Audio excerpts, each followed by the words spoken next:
about it. If that man didn't give a fuck about whether his child lived or died, what makes you think he gonna give a fuck about whether one of our children live or die? Exactly. He brought Adam 22 back to the hood and showed him the crack spot. That shows how ignorant he is. He brought Adam 22. He brought Adam 22 to the hood and took him inside the projects in a crack spot, my nigga. What are we doing? You let these niggas. He's not a little boy. He's a grown ass man. This is a grown ass man doing this. Yeah. So it got to get to the point to where that if we're going to save ourselves, because the reality of it is that you got people that live in private houses throughout the country, that live in the country, and then you got us that live by the cities. Right. We separated. We divided within ourselves. Every project, every city has a subway system that goes in and out for the military. Every highway, every major highway has a precinct next to it to trap us in. Once they throw the switch, they can cut off whatever goes in. Everything is blocked off. Everything blocked. There's nothing. All they have to do is just wait for us to start flipping on each other, because now they done cut our in and out. Nobody in the hood. Niggas got more sneakers than what they got food stored in their cabinets. How you gonna win? You ain't prepared for battle. I just said that earlier. I said when Dawn stopped fighting our cases, who we set in our family to go become a lawyer? Nobody.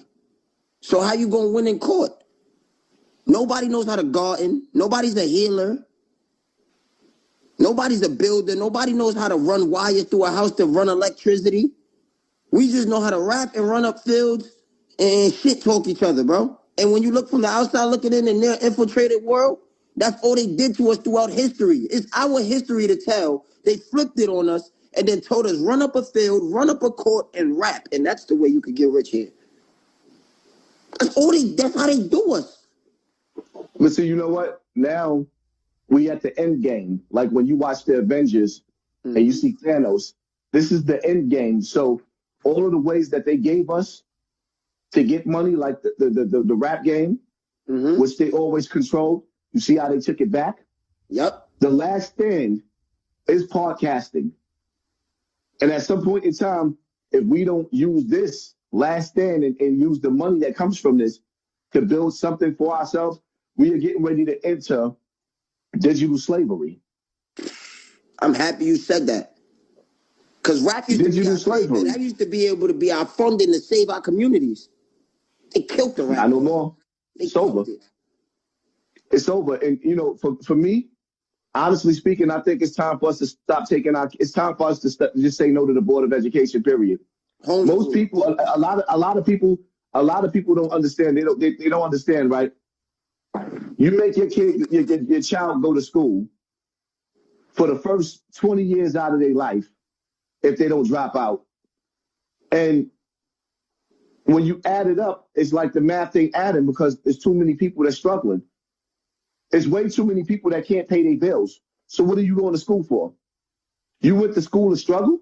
You went and got a degree to struggle? And you mean to tell me, and people get mad at me, but I say it all the time. The dumbest people in the world are rich. Swear to God. The smart ones are broke. Explain that. Explain to me how you got a nigga like Kodak Black. He's rich. Mm-hmm. He can't even he cannot even articulate words out of his mouth. He can't even give you a straight sentence. At all. You should feel embarrassed as a person that we allowed the powers that be to take the most ignorant niggas out of our community and make them rich. And then you done bust your ass to study and study and study, and your reward is poverty. The reward they gave you for studying is poverty. And college, on student loans. You still owe them after you learned. Go learn for 4 years and then pay us for learning for 4 years. Hold on. Ain't this that son that got clapped in Mount Haven? If that was son that got clapped in Mount Haven, just hypothetically speaking, because I don't know nothing about that, why would you want to write in my comment section And why would you think that there's something cool about saying that? Being a man, a grown man. What's wrong with you? Who raised you? Your mother or your father?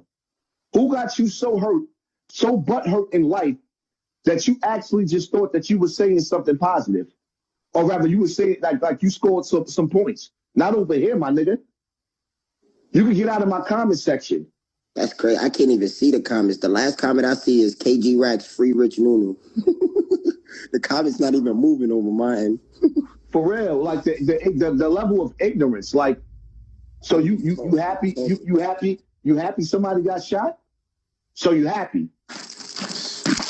Yeah, I ain't. You could definitely tell he got the colonizer blood running all through him. Good God, man. That's why they sent him, man. They want to keep us trapped, bro.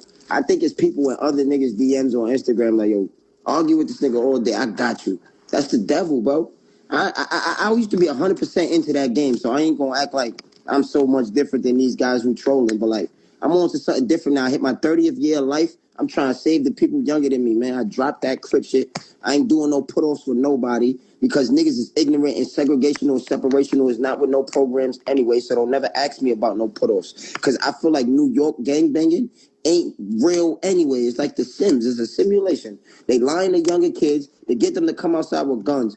If it was like some GD shit where they told you to go become a firefighter, go become a cop, go become a lawyer, go become this, go become a chef, go become a teacher, and then still be a part of this growth and development, that's infiltration. That's power.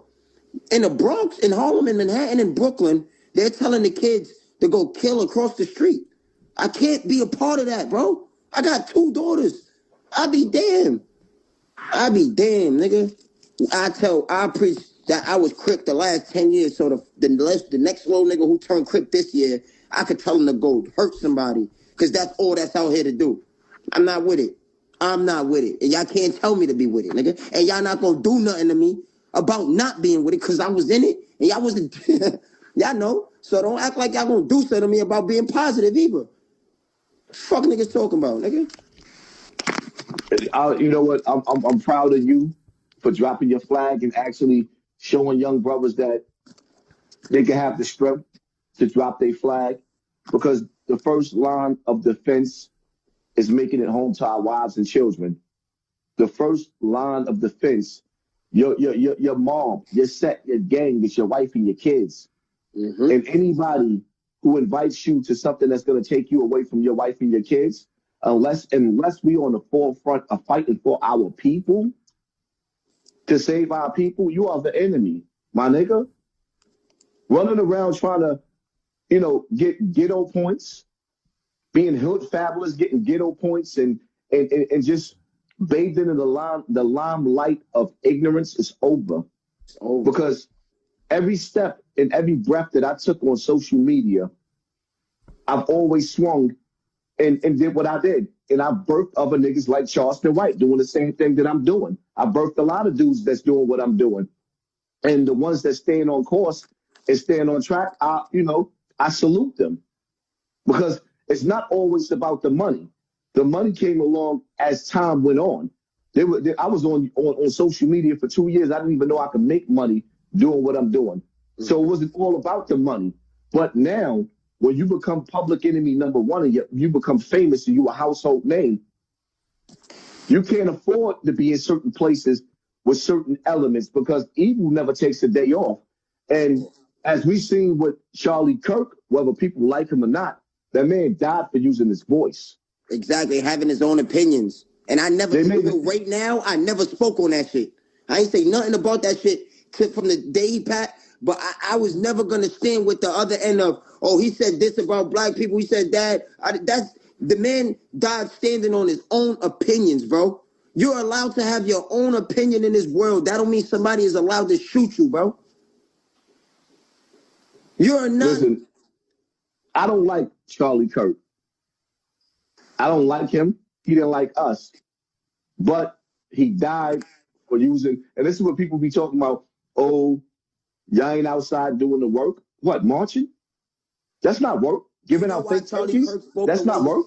Hassan, because we don't have nobody speaking how he spoke on our end no more. Ain't no more spokespersons or black leaders speaking up for our race no more. So people like him look to our race and be like, what is the majority that's going on with the black population? See, here's the thing, right? I'm never going to be the black man because I seen a white woman have sex with a horse, act like all white women have sex with horses. I'm never going to be the man that's going to categorize a whole race of people. Oh, I was on the train yesterday and the white woman was smelling like bologna. That so means now all white women smell like bologna, no? Or so now I'm going to sit up there and say, well, all white women smell like poodles. Yeah, I'm not doing that to them. So now when you got a Charlie Kirk or like he put it on or a lot of them, like I'm looking at a lot of these dudes, a lot of these white guys, and they're accusing us of being on welfare. Like, I'm not on welfare. I don't know what it's like to get food stamps. My wife don't know what it's like to get food stamps. We actually go in the store and we spending cash and looking at the shopping cart like, damn, this little bit costs that much? You see what I'm saying? So when I see these colonizers making videos and they just putting all of us, like, I live in a nice house. And every chance I get, I upgrade my house. I'm looking to upgrade my house even more. And to see people sit up there and say, well, you know, we all from the yes, I'm from the projects. I love where I'm from. Bronx River is like my Mecca, but that don't mean I ever want to go back to those cages because that's like a minimum or medium security prison. It's a concentration camp, and I understand that. Some people don't. Oh, you think you're better than us? No, I think I'm better than what the fuck they did to us. Exactly. We don't belong there. We belong with farmland. We belong with wells. We belong where we can actually sit up there and look at the crayfish and the fish going through the streams and the rivers. We do not belong in the caves because the reality of it is the projects is the real caves. So when you boast and you brag about living in the projects, you don't even understand. They tricked you out of God's green earth and gave you a concrete jungle where you ain't even got that much grass. With a liquor store across the street. Liquor store, Chinese restaurant. Chinese restaurants are not in white neighborhoods. They don't want them there. They don't want them there. We got the worst foods in our communities. The worst. Kennedy Fried This is why. Let me tell you something. They say death comes in threes, right? You know how many fucking people? I'm waiting. Like, I got interviews that people want me to do right now, and I can't even do the interviews because I'm waiting on the dates of funerals. I got about 10 different funerals I'm waiting